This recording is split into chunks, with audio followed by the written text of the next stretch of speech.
So over to Peter, our chair, to facilitate the AGM for us.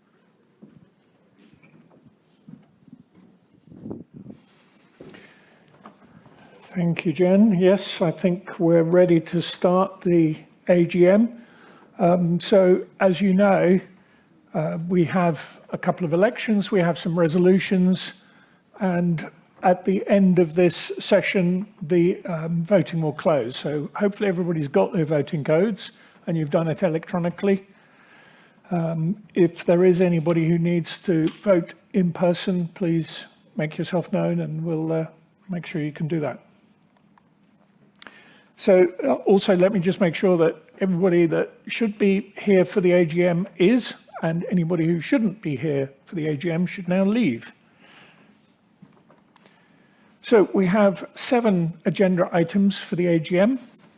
First, we've got to go through some voting rights, find out who's really able to do that. I'm going to go through each of these agenda items in more detail per slide. So the first one is just to make sure that we have the right people in place here to provide their votes.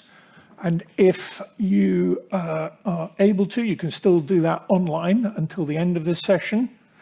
And if you wish to vote in person, then please make yourself known and we'll get you the right codes. So second order of business is to ensure that we approve the minutes of the last meetings. So we've had minutes for the LINX124 AGM and the 123 AGM, both held at the Victoria Plaza. I hope nobody actually went to that venue. Here we go. So those copies were posted online. They were part of the AGM notice that Jennifer had sent out. So hopefully everybody's had a good chance to see that. Also this week we posted the new annual report for 2024. So you've seen that published. So that's up on the website and ready to go. Now, ordinarily you would have heard from Andy before this session, so you could have heard in person about our financial position, but you'll have seen the notice giving out the details of the accounts that were published, and you'll hear from those in more detail from Andy after this session. But the AGM notice gave you formal warning that those were needing to be approved. So that's one of the elements. So then we are voting on some core resolutions. The first one is to do with the appointment of our auditors. So following the recommendation from the FRS, the subcommittee that looks at the audit position, we've recommended that RSM be appointed as auditors.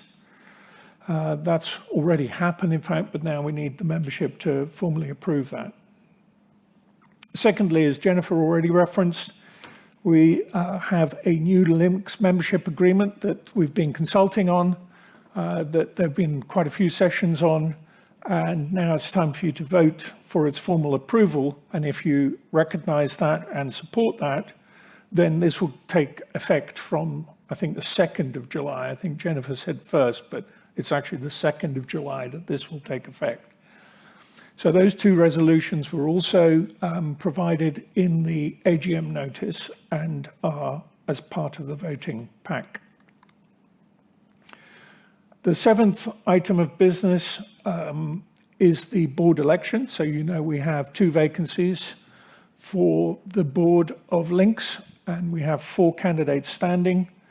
So please provide your votes for that. And as soon as this AGM is concluded, we should be able to correlate and bring back those results, and hopefully I'll have a chance to tell each of the participants what the outcome has been.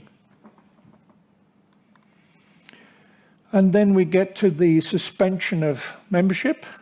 So there are 4 members that we're proposing should be terminated, as you can see listed on this chart here.